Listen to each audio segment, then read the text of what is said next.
Well, in today's Money Monday, I feel like it's hard enough convincing people sometimes to put together a will, but what happens when you have too many wills? That's normally not an issue that we see, but it has arisen with the family of the late Queen of Soul, Aretha Franklin.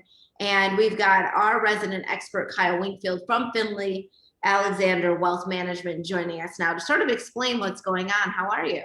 Oh, I'm doing well, Elsa. How you doing? I'm doing well too. I've not really heard of this. So tell me what exactly is going on. There's this handwritten, unsigned will that shows up just as a family is going through the proceedings to determine the estate. But a law firm says that they were working on this will before her death. So I'm wondering, aren't there some rules for these sorts of things? There's definitely rules, but let's step into the realm of, what I like to call kitchen counter common sense here.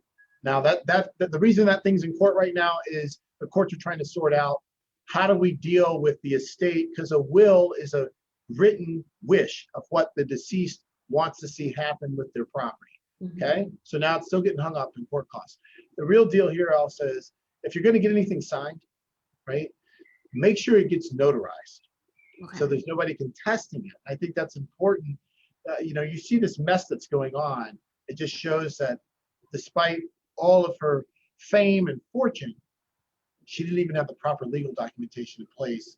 So now look what's happening to the family. Look what's happening to her estate. Everything's they're spending a lot of money, unnecessary money. Right. Awesome fees. So, and of course, we're using this as an example because yes, it happens with celebrities, but this can happen in our everyday life. This can happen to anyone if we are not really preparing in advance. And I know that reports say that Aretha Franklin's family is fighting over who should be in charge, and that's become a whole mess.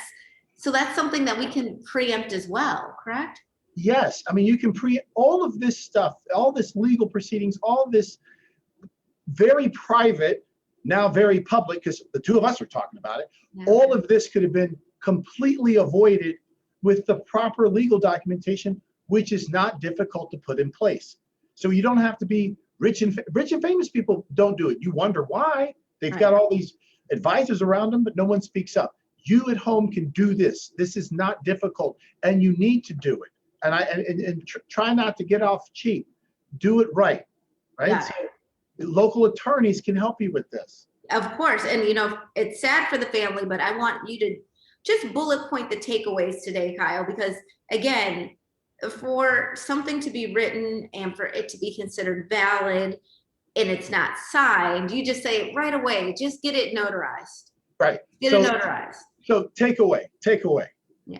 Get organized. Get your financial life and the legal documentation in order. What usually happens for most of us is we get overwhelmed with that process. We put this really nice checklist together called Helping You Get Organized. And then on there are steps to take of how to put together the proper legal documentation and when to ask an attorney for their assistance. But there's steps you can take like POD, payable on death, with your bank accounts, TOD, transfer on death, with your brokerage accounts. And sometimes you can do that with your deed on death with real estate. So just the takeaway today is get prepared. It's not as intimidating as people make it out to be.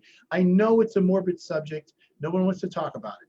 But honestly, this can take 37 minutes to start getting you going in the right direction on a Saturday with your favorite breakfast. And you did tell me that 37 minutes is very precise, and it's just enough where you're like, wow, I can get this done quickly, efficiently. It doesn't seem overwhelming, but I'm glad that you broke it down really right down to the minute. Well, yeah, no, because I did it one Saturday morning. I got a cup of coffee. I'm sitting there and boom, I pull up all my accounts. And I just wanted to see how long would it take someone to do the things that don't cost money, but can save a whole bunch of money when you're not here or when you become incapacitated. 37 minutes and a couple of seconds. Let's not be too exact. We know that we can get the checklist, tell us where, and then also that follow-up conversation. Yes. So go to finleyalexander.com and then go look for free guides. When you go to the free guides, look for this 37-minute estate planning guide and also Helping You Get Organized, the ultimate checklist. Download that, have at it. Anything we can do to make your life easier, simpler, and better. All right. Kyle Wingfield, thank you so much for being here. Really appreciate it. And we will be right back with more Midday Maryland right after this. Stay tuned.